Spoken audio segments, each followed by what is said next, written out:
जो 3-4 महीनों से लगातार मार्केट में भारी गिरावट है। The Nifty and the Sensex plunge over 1%. Nifty is down by 200 points. Last 4-5 साल कोविड के बाद जो एक वन साइड हम लोग ने रैली देखा, लोग ना फंड मैनेजर बन गए हैं, लेकिन आज के डेट में वही लोग जब मार्केट किस तरह जाएगा पता नहीं चल रहा है, तो आज वो वापस पवेलियन लौट रहे हैं। अब ये डिस्काउंट अगर बाहर होता है कहीं पर, अगर अमेजोन पे हो, फ्लिपकार्ट पे हो, तो लोग वहां पर रश करते हैं, गर्दी करते हैं और वहां से जो चीजें जरूरत नहीं वो भी लेके आते हैं। मुझे इस समय ज्यादा अवसर जो लग रहा है ब्लू चिप स्टॉक्स में लग रहे हैं। तो गोल्ड में आज के डेट में इन्वेस्टमेंट करना चाहिए कि नहीं, जो 80,000 प्लस चला गया है। मतलब कोई भी ज्वेलर्स में जाके अगर आप गोल्ड परचेज करते हैं तो आपका वो इन्वेस्टमेंट नहीं होता। डरने की कोई जरूरत नहीं है, ये अच्छा अवसर है, आप इसको कैच करिए। आज इंडियन मार्केट गिर रहा है। पिछले 2-3 महीनों से आप देखिए कि मार्केट में लगातार गिरावट बना हुआ है और ये कितने दिन तक चलेगा या यहां से बाउंस बैक करेगा ये किसी को पता नहीं है। लेकिन इस सवाल का जवाब देने के लिए मैंने आज ऐसे एक एक्सपर्ट को लाया है जिनका नाम है दीपक काटकर, जो पिछले 15 सालों से ज्यादा का अनुभव है equity market and mutual fund के बारे में। तो आइए इनके ही शब्दों में सुनते हैं और आप लोगों को अगर कुछ सवाल रह गए तो आप हमें कमेंट करके जरूर बताइएगा। तो आइए शुरू करते हैं इस स्पेशल पॉडकास्ट में। आज हम लोग जो मार्केट गिर रहा है, किस लिए गिर रहा है, और आप एक्सपर्ट भी हैं, तो आज हम लोग उसी के बारे में डिस्कशन करेंगे क्योंकि बहुत सारे लोगों के जो सवाल है उसके जवाब उनको चाहिए। तो मैं सवाल पहला ये करता हूं कि दीपक जी आप मुझे ये बताइए कि जो 3-4 महीनों से लगातार मार्केट में भारी गिरावट है उसका क्या रीजन हो सकता है? जी राजेश जी, सबसे पहले धन्यवाद। जैसे हम लोग देख रहे कि लास्ट 3-4 महीने से मार्केट गिर रहा है, इसके पीछे एक रीजन था अमेरिका का इलेक्शन ओके जो हो गया है, पर हम लोग ने देखा अभी नया गवर्नमेंट भी फॉर्म हो गया। वो एक सबसे बड़ा रीजन था जहाँ से एक ट्रिगर पॉइंट था। दूसरा जो आर्थिक कंपनीज की जो क्वार्टर टू क्वार्टर रिजल्ट्स आ रही है वो उनकी आय उतना अप टू डेट एक्सपेक्टेड नहीं आ रही है। तो वो एक थोड़ा रीजन है जहाँ से वो कॉन्फिडेंस नहीं मिल रहा है लोगों को, इन्वेस्टर को, कि हम लोग ऐसे में पैसा लगाए। ओके वो एक है। फिर यूएस के जो फेड रेट्स कट हो, टैरिफ जो उन्होंने लगाया है, या प्लस हम लोग देख रहे हैं कि यूएस इलेक्शन के बाद ट्रम्प का जो डिसीजन मेकिंग पॉलिसी है to East Asian countries like China हो, जापान हो, तो यहाँ पे थोड़ा एक ऐसा डर का माहौल और एक अनसर्टेनिटी है कि जहाँ पे ट्रेड वॉर के हम लोग वो एंगल से देख रहे हैं थोड़ा, जो उसका विजिबिलिटी क्लियर नहीं हो रहा है अभी। तो वहाँ पे इसके लिए नया वॉल्यूम्स नहीं आ रहा है, ये एक रीजन वन ऑफ द है। दूसरा मैं समझता हूँ कि लास्ट 4-5 साल कोविड के बाद जो एक वन साइड हम लोग ने रैली देखा, डिस्पाइट यूक्रेन वॉर और इजराइल एंड ऑल, बाकी ग्लोबली हम लोग ने देखा बहुत मार्केट कंटिन्यू बढ़ता ही रहा है। As a Indian market continue grow हो रहा था और एक लेवल पे हम लोग ने अच्छा खासा टॉप बनाया 4-5 महीने पहले।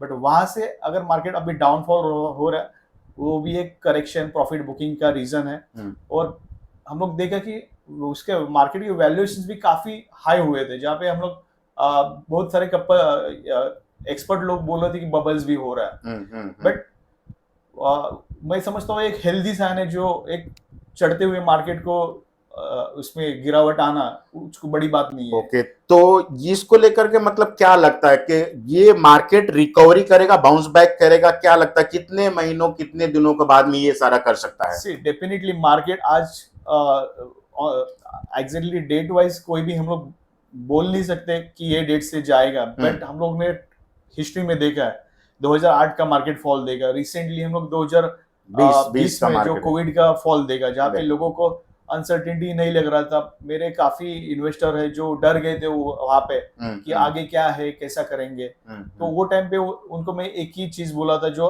आज भी मैं कहूंगा कि आपके पास अगर ऐसा फंड है जो अगले 2-3 साल आपको जरूरत नहीं है, ऐसे फंड को आप इजीली आराम से मार्केट में लगा सकते हैं, और ये मुझे अवसर लग रहा है। वो टाइम भी मुझे अवसर ही लग रहा था।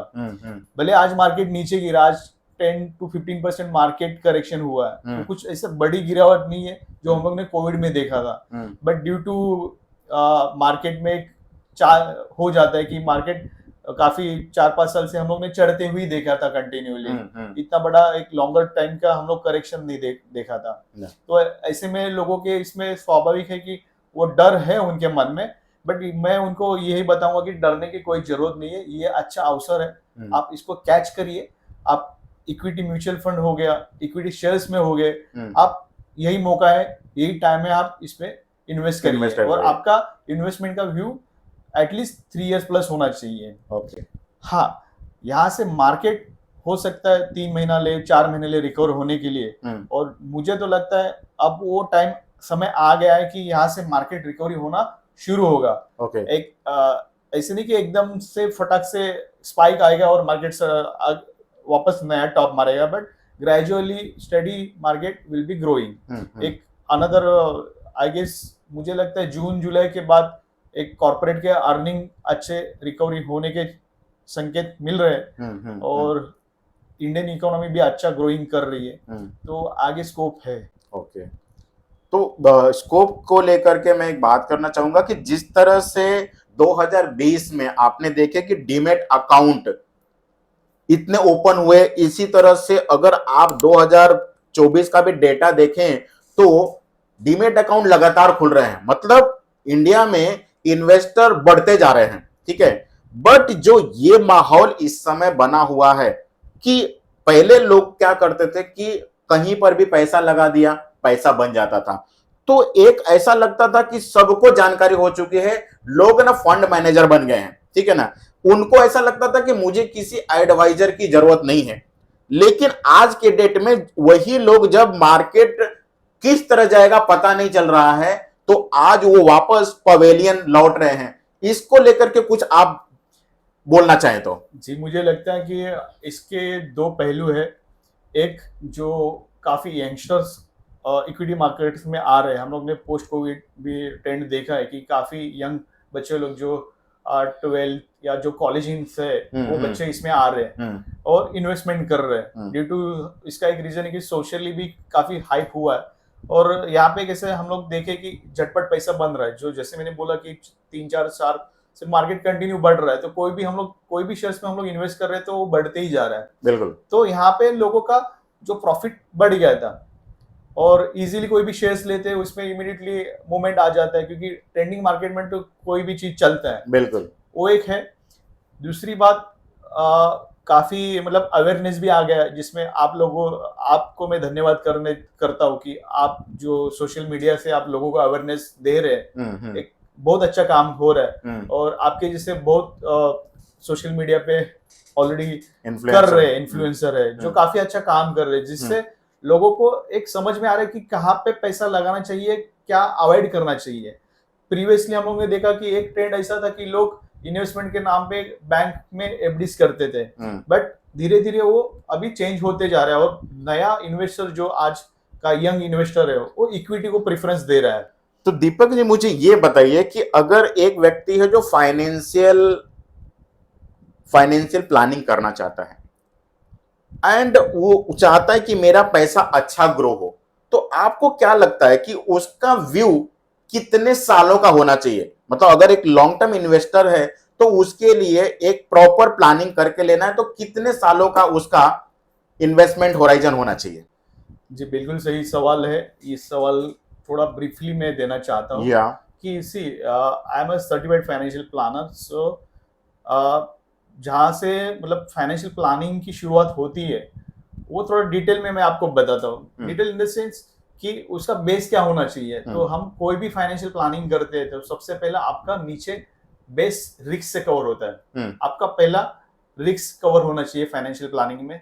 रिस्क के बाद आपको फिर इन्वेस्टमेंट का सोचना चाहिए। तो रिस्क इन द सेंस आपका टर्म इंश्योरेंस होना चाहिए, आपका हेल्थ इंश्योरेंस होना चाहिए, और उसके बाद आपका सेविंग से जो भी पैसा बच रहा है उसको आप इन्वेस्ट करेंगे। तो जो जहां इन्वेस्टमेंट की बात आती है वहां पे आपको लंबी अवधि के लिए सोचना चाहिए। हम्म। समझो शॉर्ट टर्म में मैंने देखा है, लगभग कई तो लोगों से ये लंबी अवधि कितने सालों का होना चाहिए? लंबी अवधि वही मैं बताता हूँ कि डिपेंड करता है कि लंबी अवधि एटलीस्ट 7 ईयर प्लस होना चाहिए इन्वेस्टमेंट, जहाँ पे आपको फुल फ्रूट रिटर्न मिलेगा। ओके। मैंने ज्यादातर लोगों का एक देखा है कि वो लोग सोचते हैं 2 साल इन्वेस्ट करूंगा, उसके बाद मैच्योरिटी आ जाती है, फिर से वही पैसा इन्वेस्ट करते हैं, फिर Okay. अगले 2 साल करते हैं, अल्टीमेटली वो घूमते ही रहता है।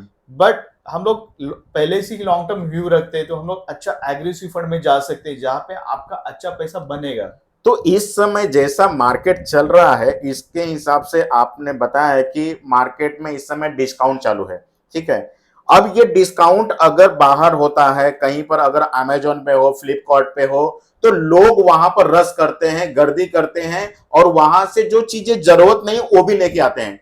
इस समय में मार्केट डिस्काउंट दिया हुआ है, 15-17% का डिस्काउंट दिया हुआ है, लेकिन यहां पर लोगों को एक डर लगा हुआ है। इसको लेकर के आप क्या कहना चाहते हैं? आपकी क्या राय है? लोगों को ये अवसर का फायदा उठाना चाहिए, नहीं उठाना चाहिए? किस तरह से आप कैसे देखते हैं? सही बात है, बिल्कुल सही बात है, बट लोगों का काफी प्रैक्टिकली जब सोचते हैं तो डर जाते हैं।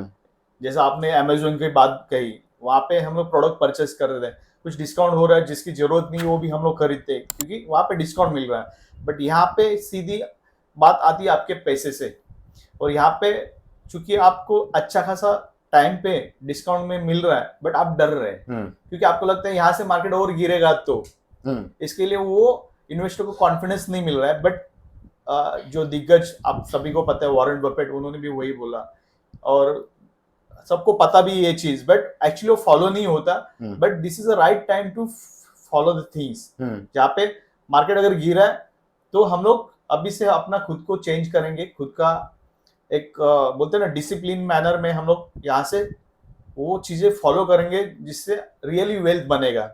हम लोग ने देखा है कि जब भी मार्केट बढ़ता है, एसआईपी म्यूचुअल फंड में काफी इन्वेस्टर का फ्लोज आता है, बट जब भी मार्केट गिरता है, जैसे अभी गिर रहा है, तो अभी इन्वेस्टर डर जाते हैं, जो कि पैसे उनके पास होते हैं बट उनको निश्चित नहीं कर पाते कि हम लोग इसमें इंटर करें या नहीं करें। तो यही एक एटीट्यूड अगर हम लोग थोड़ा स्विच करते हैं और जो फंड को थोड़ा लंबी अवधि, एक 4-5 साल के अबो के हम लोग करते हैं, तो ये काफी बड़ा अवसर है।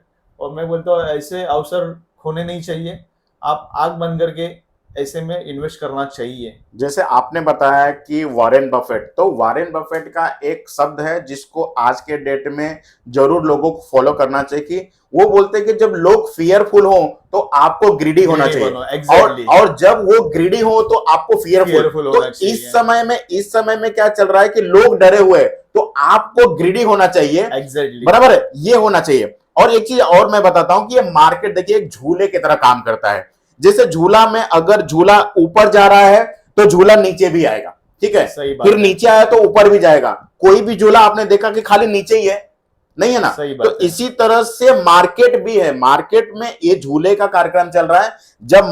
जब झूला नीचे आएगा आपको यूनिट ज्यादा बना के देगा, और यही झूला जब ऊपर जाएगा तो आपका वैल्यूएशन ज्यादा बढ़ा के देगा। सही बात है। जिस तरह से हम लोग सोचते हैं कि नथिंग इज परमानेंट, एक रात के बाद सवेरा आ जाता है, बिल्कुल बिल्कुल। तो मैं सोचता हूँ आज वही रात का माहौल है, बट सवेरा आने ही वाला है। बिल्कुल, आपको उस सवेरे के लिए जागना है और आपको निर्णय लेना है, क्योंकि मार्केट हो या व्यक्ति, आखिर जाना तो ऊपर ही है। यस, तो डेफिनेटली ये चीजें बहुत अच्छी लगती है। मैं आपको एक चीज और बात करना चाहूंगा कि जैसे आज का जो माहौल है उसको लेकर के कौन से सेक्टर में ऐसी अपॉर्चुनिटी है जिसमें आज लोगों को इन्वेस्ट करना चाहिए, तो आपके माध्यम से मुझे ये बताइए कि कहां पे अपॉर्चुनिटी लग रही है? लार्ज कैप में लग रही है, मिड कैप में लग रही है, स्मॉल कैप में लग रही है, या कोई और सेक्टर में लग रही है? आपको क्या लगता है? जी बिल्कुल, मुझे इस समय ज्यादा अवसर जो लग रहा है ब्लू चिप स्टॉक्स में लग रहे हैं। ओके। जहाँ पे म्यूचुअल फंड की बात करते तो लार्ज एंड मिड कैप में अच्छा स्कोप लग रहा है। ओके। क्योंकि लास्ट पार्टिसिपेंट जो भी रैली हुआ वहां पे हम लोग ने देखा स्मॉल कैप मिड कैप में वन साइडेड रैली, जहाँ पे अच्छा रिटर्न बना है। बट अभी वो रैलीज में लार्ज कैप स्टॉक का उतना मूवमेंट नहीं था, मतलब उतना पार्टिसिपेंट नहीं था। तो उसमें ज्यादा अपॉर्चुनिटी मुझे लग रही है इस समय। और अगर आपका व्यू लॉन्ग टर्म है 7 साल प्लस, तो एनी कैटेगरी आप आग बन के पैसा लगाइए, आपका पैसा बनना ही बनना है। Small cap though there is high risk, but वहां पे हाई रिटर्न भी है, एंड आपको हाई ईयर्स के लिए, लॉन्ग ईयर्स के लिए भी आपको होल्ड करना है स्मॉल कैप में। बिल्कुल। बट आप सोच रहे कि 3 से 5 साल के लिए आपको करना है, तो medium to large category is one of the best to invest. साथ में मल्टी कैप कैटेगरी है, जहाँ पे हम लोग को पता है कि 25% स्मॉल कैप, 25% मिड कैप और 25% लार्ज कैप ब्लू चिप्स में इन्वेस्ट करते हैं, और बचे हुए अदर कैटेगरीज में वो लोग कंसोलिडेटेड करते हैं इन्वेस्ट। तो वो भी एक अच्छी कैटेगरी है। Again flexi cap category one of the best category in such market, जहाँ पे आपको पूरा डाइवर्सिफाइड इन्वेस्टमेंट देखने मिलेगा। तो वो भी कैटेगरी में आप इन्वेस्ट कर सकते हैं। दीपक जी, जैसे मैं आपको ये पूछना चाहूंगा कि इस समय में ऐसे बहुत सारे क्लाइंट हमें फोन करते हैं कि सर गोल्ड इतना तेजी से भाग रहा है, उसमें आप लोग कोई इन्वेस्टमेंट नहीं करा रहे हैं, आप इक्विटी में ही करा रहे हैं, तो गोल्ड में आज के डेट में इन्वेस्टमेंट करना चाहिए कि नहीं? जो 80,000 प्लस चला गया है, और एक टाइम था कि गोल्ड बढ़ता नहीं था, ठीक है, और अपोजिट रैली चलता था। तो आज के डेट में हमें अगर इन्वेस्टमेंट करना है तो गोल्ड में इन्वेस्टमेंट करना चाहिए या इक्विटी में करना चाहिए? जी बिल्कुल।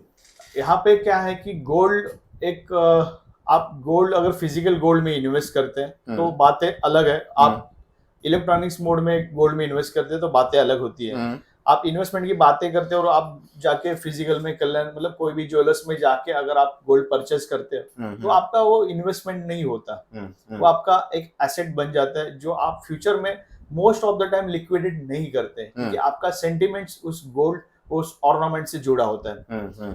अगर आप वही आप गोल्ड के सिक्के लेते हैं जस्ट जिसमें आपको मेकिंग चार्जेस नहीं देना है, या इलेक्ट्रॉनिक्स गोल्ड बॉन्ड में आप इन्वेस्ट कर देते, तो मैं उसको प्रॉपर इन्वेस्टमेंट समझ सकता हूँ, जहाँ पे आपको फ्यूचर में कभी कुछ जरूरत पड़ी तो आप उस सेल इन्वेस्टमेंट को लिक्विडाइज कर सकते हैं। बिल्कुल।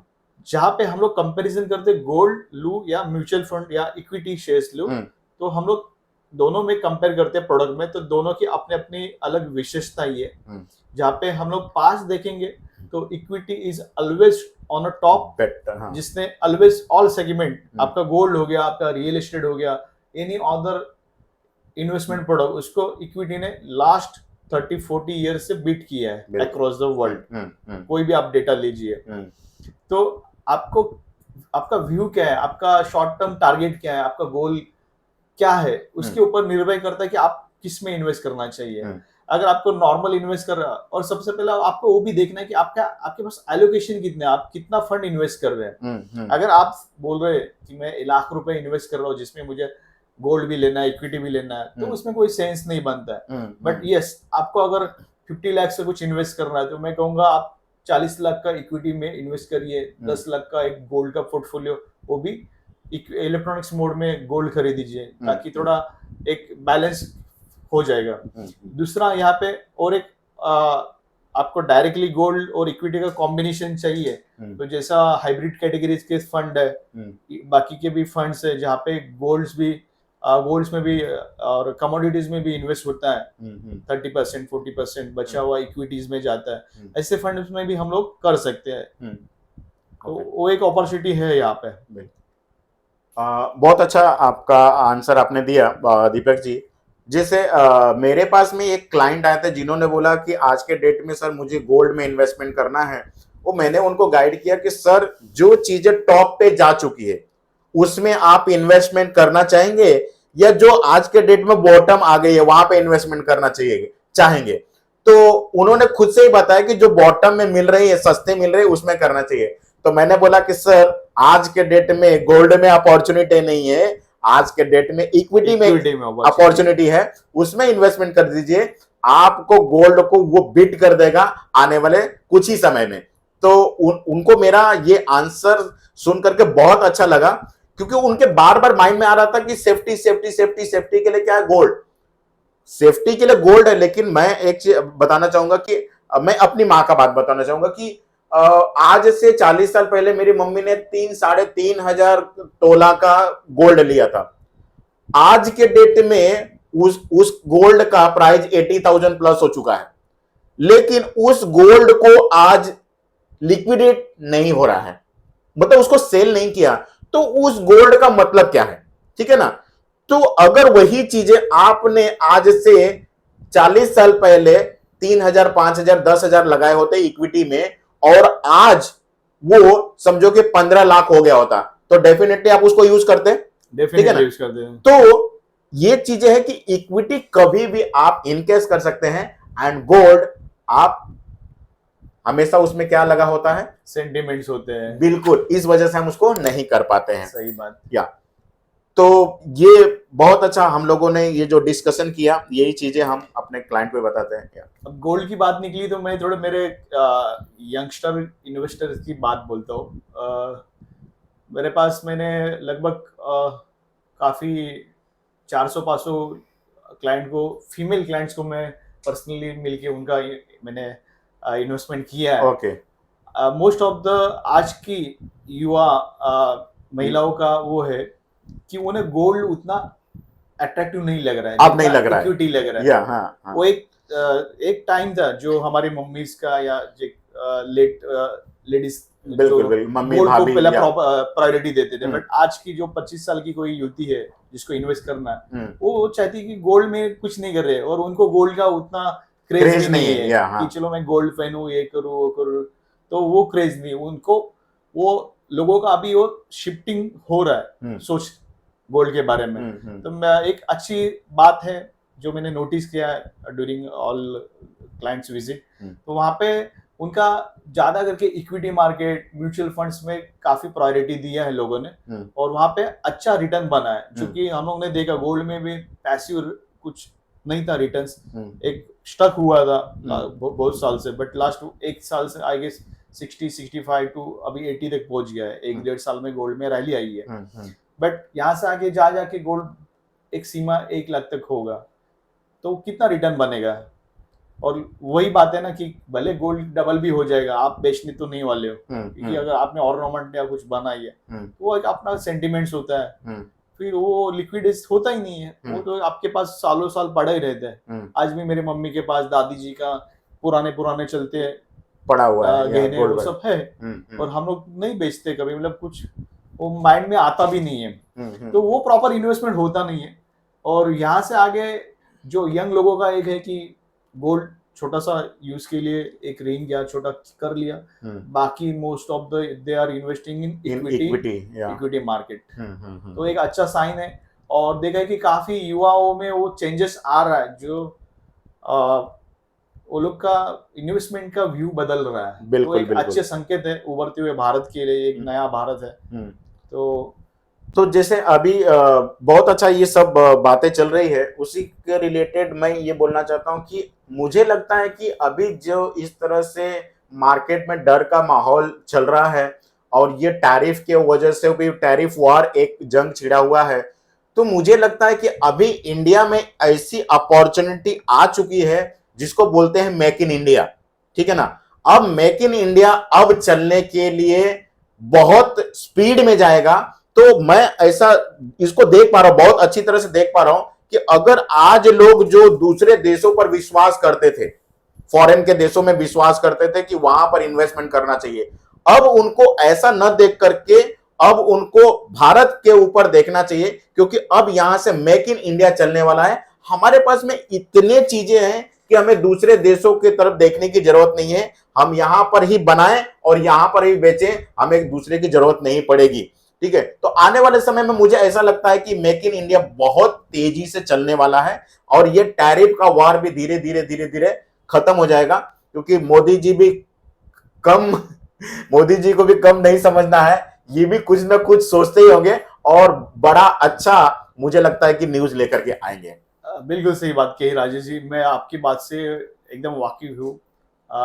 इसके और भी कुछ चीजें मैं ऐड ऑन करता हूँ आपकी बातें में। पूरे वर्ल्ड में हम लोग देखते हैं तो भारत एक गोल्ड स्पॉट है आज के डेट में, उभरता हुआ एक अच्छा अपॉर्चुनिटी है इमर्जिंग मार्केट में। अगर फेवरेट स्पॉट कहीं पे है वर्ल्ड में तो वो है भारत। इसके पीछे लास्ट 10 साल से जो गवर्नमेंट काम कर रही है, उनकी जो नीति बनाई है, बोलते best government, one of the best government, as of doing all this thing, then making India point. और एडिशनली जो ये लोग ने डिजिटलाइजेशन पे जो फोकस किया है वो एक बोलते गेम चेंजर होने वाला है।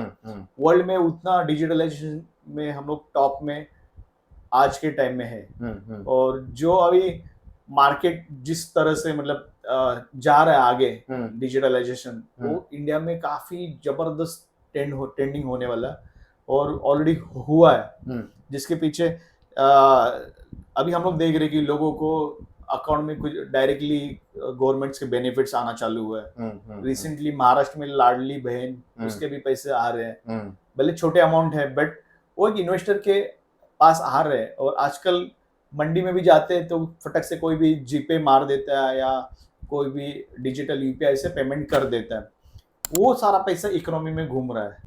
लेकिन मुझे लगता है दीपक जी कि ये सारी चीजें जो फ्री की चीजें जैसे लाडली बहना है या बहुत सारे जगहों पे ये सब जो चीजें चल रही है ना, इसको बंद करना चाहिए। इससे क्या हो रहा है ना, लोगों में ये चीज, गवर्नमेंट के तरफ से फ्री राशन दिया जा रहा है, गवर्नमेंट के तरफ से फ्री पैसा दिया जा रहा है, तो अब ये लोग क्या सोच रहे हैं कि अब मुझे काम करने की क्या जरूरत है। ठीक है, तो इस तरह से ना लोगों को बेरोजगार बनाया जा रहा है। मैं ऐसे गवर्नमेंट को हमारी अपील है कि ऐसा ना जॉब आप प्रोवाइड कीजिए जिसकी जैसी हैसियत, मतलब जिसकी जैसी क्या उसको बोलते हैं कि जिसकी जैसी पढ़ाई लिखाई, उसको वैसा काम दीजिए आप। अगर वो अच्छा एक्सपर्ट पढ़ा हुआ है तो उसको वैसा काम दीजिए, जो उस लायक नहीं पढ़ा हुआ उसको वैसा दीजिए। क्योंकि मैंने कई सालों पहले एक नायक पिक्चर देखा था, उसमें बताया था कि जिसकी जैसी अहमियत उसको वैसा काम। तो उसी तरह से मैं चाहता हूं कि ये सारे स्कीम को, क्योंकि क्या है, ये लेटेस्ट हमने देखा हुआ है श्रीलंका में फ्री फ्री फ्री का दे करके आज पूरा देश बर्बाद हो गया, आज खत्म हो गया। उसी तरह से हमें भी ऐसा लगता है कि ये फ्री के जो चीजें हैं इसको आज के डेट में बंद करनी चाहिए, नहीं तो हमारा भारत भी उसी तरफ बढ़ सकता है।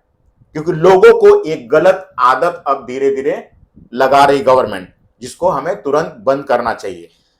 आपकी क्या राय है इसके ऊपर? मेरी भी राय ये कुछ आपसे मिलती जुलती। मुझे भी लगता है कि फ्री में कुछ पैसे देने के बजाय अगर आप अच्छी शिक्षा दे रहे हैं, अच्छा आरोग्य की चीजें दे रही हैं, तो वो सरकार ने इनिशिएटिव लेना चाहिए। बट थोड़ा सा हम लोग पॉलिटिशियन को साइड में रखते हैं क्योंकि वो सारी चीजें अपने कंट्रोल में है नहीं। बिल्कुल। बट ठीक है, हम लोग एक अपील कर सकते हैं कि गवर्नमेंट ने बेसिक चीजों पे फोकस होना चाहिए जो लोगों को उसका मदद मिले।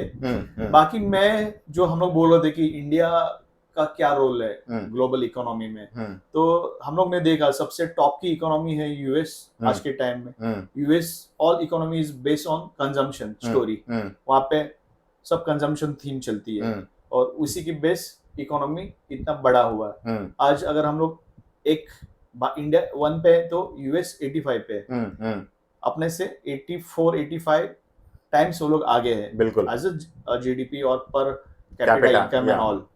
दूसरा सेकंड पे है चाइना इकोनॉमी। हम लोग ने देखा कि चाइना कुछ सालों पहले काफी गरीब देश हुआ करता था, बट लास्ट 40 साल से चाइना ने जो पूरा चेंजेस किया, वो पूरा मैन्युफैक्चरिंग सेक्टर को लेके उन्होंने पूरा गेम चेंज कर दिया। तो पास्ट में चाइना उभरा, पूरा चाइना का आप देखिए वर्ल्ड में ऐसी कोई भी कोना नहीं है जहाँ पे चाइना का कुछ माल नहीं है। बिल्कुल ओके। तो एक इकोनॉमी जो टॉप की है कंजम्पशन पे, दूसरी इकोनॉमी जो सेकंड टॉप पे है वो है मैन्युफैक्चरिंग पे, और इंडिया आज हम लोग 5th स्पॉट पे, जल्दी से 4th पे आएंगे और जल्दी से टॉप 2 में भी आएंगे। बट इंडिया का एक मैं कहना चाहता हूँ ऑडियंस को भी एडवांटेज क्या है कि आप इंडिया का एक कॉम्बिनेशन ऐसा है कि हमारे पास मैन्युफैक्चरिंग भी है और हमारे पास कंजम्पशन भी है। तो इसके लिए मैं बोलता हूँ कि इंडिया एक स्वीट ग्लोबल स्पॉट है जहाँ पे ज्यादा लोगों को एक आकर्षण है, यहाँ पे ज्यादा डेवलपमेंट, ज्यादा इमर्जिंग को स्कोप है। दूसरा, हमारे पास India as a youngest country है, हमारे पास वो कैपेसिटी भी है मैन्युफैक्चरिंग करने का, और मैन्युफैक्चरिंग अगर एक्सेस मैन्युफैक्चरिंग हुआ तो हम लोग ग्लोबली तो एक्सपोर्ट करने ही वाले हैं, बट हम लोग खुद भी कंजम्पशन करने का हमारे पास बिल्कुल कैपेसिटी यस बिल्कुल। और दूसरी बात, जो अवेयरनेस की वजह से मार्केट में फ्लो आ रहा है, मेक इन इंडिया और बाकी म्यूचुअल फंड्स के भी आज हम लोग कैंपेन देखते हैं, म्यूचुअल फंड सही है, इक्विटी मार्केट का सब आजकल तो सब बच्चों को भी शेयर्स का पता है। बिल्कुल। तो यहाँ से जो फ्लो आने वाला है और जो ऑन गोइंग हम लोग फ्लो कंटिन्यूस करते हैं, आपको तो पता है कि मंथली कितना फ्लो आ रहा है एसआईपी का, बिल्कुल। फिर रेगुलर इन्वेस्टमेंट जो आ रहा है, जो हाँ। मतलब हमारा मार्केट पहले एफआईएस पे डिपेंड था, आज वो डिपेंडेंसी उतना नहीं है। यानी कि अगर आज एफआईएस 5,000 करोड़ का सेल करते हैं इक्विटी, तो डीआई 7,000 करोड़ का बाय कर लेता है। इस वजह से ये गैप मार्केट गिर नहीं पा रहा है। नहीं तो इतना जो सेलिंग प्रेशर आता था पहले के टाइम में, तो मार्केट 40% 50% करेक्शन पे आता था, जैसा लगता था कि खत्म हो गया मार्केट। लेकिन आज हमारे इन्वेस्टरों के द्वारा जो उसमें सबसे बड़ा रोल जो करता है ना, वो एसआईपी का करता है। एसआईपी जो आज 26,000 करोड़ पार कर चुका है, जो मंथली इतना जो फ्लो आ रहा है ना, इसके वजह से मार्केट गिर नहीं पा रहा है। सही बात। तो ये बहुत अच्छा साइन है हमारे इंडिया के लिए। तो जितनी भी हम लोगों ने बातें की, मुझे लगता है कि इन्वेस्टरों के, हमारे क्लाइंट के, हमारे जो व्यूअर्स हैं, इनके बहुत सारे सवालों के जवाब मिल गए रहेंगे। और अगर उनको लगता है कि अभी भी उनके कोई सवाल बाकी हैं, तो आप हमें कमेंट करके जरूर बता सकते हैं। जाते जाते मैं दीपक जी आपसे ये पूछना चाहूंगा कि अगर आपके कोई एक्सपीरियंस है या आपके कुछ सुझाव देना चाहते हैं हमारे ऑडियंस को, तो कोई 2-3 लाइन में आप अगर बताना चाहते हैं, कुछ अपना एक्सपीरियंस, कोई सुझाव देना चाहते हैं, तो डेफिनेटली हमारी ऑडियंस उसका इंतजार कर रही है। अगर आपका, मैं समझता हूँ, कुछ प्रॉपर्टी है 1 करोड़ का और जिसकी वैल्यू 60-70 लाख हुई है, तो आप बेचेंगे क्या? नहीं। बिल्कुल नहीं बेचेंगे। तो फिर आप इक्विटी में ये गलती क्यों करना चाहते हैं? मत करिए प्लीज। आप ज्यादा से ज्यादा इन्वेस्ट करिए, लॉन्ग टर्म बने रहिए, अपने सपनों को चेस करिए, आगे बढ़िए लाइफ में। थैंक यू दीपक जी, बहुत अच्छा लगा। बहुत अच्छा आपने आज जो हम लोगों को जो आपने बातें बताई है, हमारे व्यूवर्स के एंड हमारे भी आंखें खुली है और इससे उनको जरूर फायदा होगा। तो डेफिनेटली थैंक यू आपका आने के लिए। आपका राजेश श्रीवास्तव आपका तहे दिल से शुक्रिया करना चाहता है।